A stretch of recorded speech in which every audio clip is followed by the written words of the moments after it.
Саламатсыздар ма? Кайырлуу күн, каалайсыздар? Бүгүн биз карбыздан лимонад дайындайтын боламыз. Ол үчүн бизге керекти азгынтай мөлчөрдө карбыз. Карбызды мен ушундай кылып туурап алдым. Осуну биз блендерге саламыз. Содан кийин кант, граммдарын астына жазып кетемин, канттарын.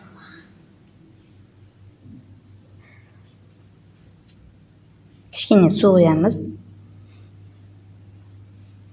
Суу куйгандан кийин биз блендермен жакшылап аралаштырып алабыз.